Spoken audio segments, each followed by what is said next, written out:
Halo, apa kabar saudara? Semoga Anda sehat selalu dan tetap semangat. Saatnya Anda menyaksikan Berita Banten bersama saya, Maulia Fitriani. Sejumlah berita Banten akan kami sajikan untuk Anda. Berikut 3 berita utama hari ini.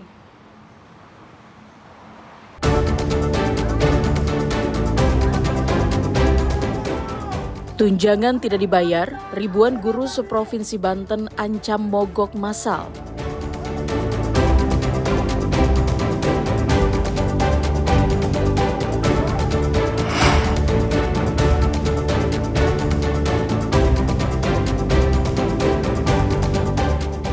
Emak-emak geruduk SMPN 12 Kota Cilegon karena anaknya tidak diterima.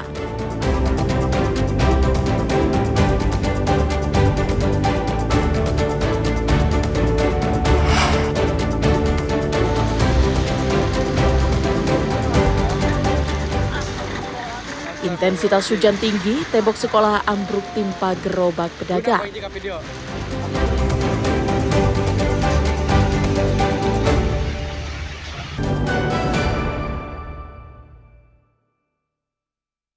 Ribuan guru sebanten menggeruduk rumah dinas Gubernur Banten Andra Soni di Jalan Brigjen Syamun di alun-alun Kota Serang.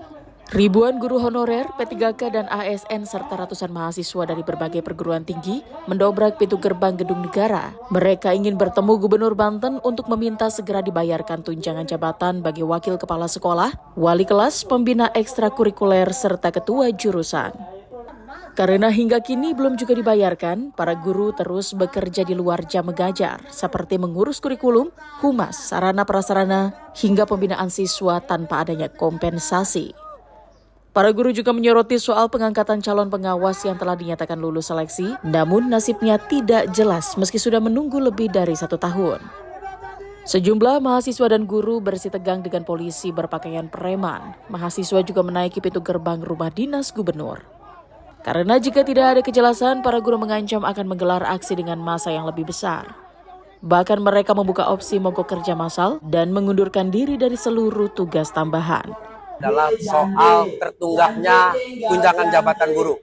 Tertunggaknya tunjangan jabatan guru, kita dari Januari sampai Juli hari ini belum dibayarkan. Di tahun-tahun sebelumnya, ketika masa kepemimpinan Pak Wahidin Halim dari tahun 2017, itu selalu dibayarkan. Nah, dari Januari sampai Juli itu tidak sepeser pun kami terima, sementara kewajiban-kewajibannya itu sudah kami laksanakan. Perlu kami sampaikan bahwa tugas tambahan itu adalah tugas-tugas yang diberikan oleh kepala sekolah kepada guru di luar jam mengajar. Misalnya, tugas kepada wakil kepala sekolah. Wakil kepala sekolah itu ada wakil kepala sekolah bidang kurikulum, wakil kepala sekolah bidang keiswaan, bidang humas dan sarana dan prasarana. Kemudian ada juga tugas tambahan itu diberikan kepada wali kelas. 1 orang wali kelas itu bertanggung jawab untuk mendisiplinkan dan mendidik 1 kelas siswa. Jadi setiap sekolah pasti ada yang namanya wali kelas dan wakil kepala sekolah. Kemudian yang paling penting adalah kepada para pembina-pembina ekskul. Tugas tambahan itu diberikan juga kepada para pembina ekskul. Sekarang untuk wakil kepala sekolah, untuk wali kelas, untuk para pembina, dan para ketua-ketua jurusan untuk di SMK, itu tidak sepeser pun dibayarkan tanpa informasi, tanpa adanya sosialisasi, dan tanpa adanya pemberitahuan. Dari Januari sampai Juli. Para guru menegaskan unjuk rasa hanya untuk menagih hak yang seharusnya telah dibayarkan, seperti tahun-tahun sebelumnya. Ariel Maranus dan Rifki Nugroho melaporkan dari Kota Serang. Sambil membawa karton yang berisi tulisan kekecewaan, belasan emak-emak mendatangi SMP Negeri 12 di Kecamatan Purwakarta, Kota Cilegon. Kedatangan mereka menyuarakan aspirasi karena anak-anaknya tidak diterima di sekolah ini pada saat sistem penerimaan murid baru dibuka.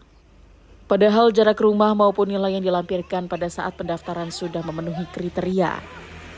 Tidak ada pihak sekolah yang bisa ditemui karena sepi aktivitas. Mereka kemudian menggeruduk kantor Dinas Pendidikan dan Kebudayaan Kota Cilegon untuk menyampaikan keluh kesah tersebut. Warga khawatir anak-anaknya tidak bisa melanjutkan pendidikannya ke jenjang yang berikutnya. Sedangkan anak saya yang tidak diterima dan katanya zonasi. Tetapi zonasi itu di kampung saya ada yang keterima. Dan kalau untuk masalah nilai, kan tidak tahu. Tapi pokoknya intinya anak itu lebih gede nilainya dari anak saya. Lebih kecil ya, lebih gedean anak saya itu diterima. Kalau zonasi sama kok, masih lingkungan di Bulak Barat, Kebon Dalem. Masih area sekitar berarti ya? Purwakarta. Ya artinya masih area sekitar ya? Masih. Hasil rapat insya Allah dipisahkan, tapi doakan aja semoga hasilnya baik. Sementara itu, menurut Kepala Bidang Pendidikan Dasar dan Dindikbud Kota Cilegon, Suhanda mengatakan pihaknya telah berusaha memperjuangkan para anak yang tidak diterima di SMPN 12 Cilegon. Memang SMP 12 ini dengan jumlah kelulusan yang ada di wilayah Kecamatan Purwakarta juga cukup tinggi, sedangkan untuk Daya tampung. daya tampungnya memang hanya 4 rombel sesuai dengan ketersediaan ruangan kelas gitu kan. Hanya 140 siswa. Jadi memang anak-anak yang agak sedikit jauh itu memang belum tertampung. Tapi kalau yang tadi kami sampaikan sih motivasi aja bahwa jangan sampai anak-anak Bapak Ibu, anak-anak kami juga ini jangan sampai ada yang sampai tidak bersekolah atau putus sekolah. Warga berharap anak-anak yang sebelumnya sempat ditolak bersekolah di SMPN 12 Cilegon bisa segera kembali diterima sehingga warga tidak khawatir akan masa depan pendidikan anak-anaknya. Ariel Maranus dan Haji Ramadan melaporkan dari kota Cilegon. Berdasarkan posko pengaduan SPMB 2025, sejak tanggal 24 Juni hingga 1 Juli 2025, sedikitnya 216 wali murid datang melapor soal kendala yang dihadapi. Kedatangan ratusan wali murid itu untuk meningkatkan peluang anaknya dapat diterima di SMP negeri, mulai dari mengatur awal data, membuat akun hingga mengubah tahapan pendaftaran. Para petugas yang berjaga tetap mengakomodir dan membantu para wali murid untuk menjawab berbagai kendala selama proses tahapan SPMB berjalan. Kepala Seksi Peserta Didik Bidang SMP pada Dinas Pendidikan dan Kebudayaan Kota Tangerang Selatan, permintaan pengaturan ulang data menjadi masalah dominan wali murid yang melapor ke posko pengaduan. Ini pun di pengaduan di posko masih banyak yang pengaduan-pengaduan terkait paling banyak itu riset. Karena menginginkan anaknya ternyata dia punya prestasi atau punya afirmasi, mohon di riset data. Dan kita di pos pelayanan tetap mengakomodir, melayani hal tersebut untuk melakukan riset, afirmasi, dan lain sebagainya. Dan itu kurang lebih sekitar 2 hari kemarin sampai hari ini ada 50 untuk meriset data.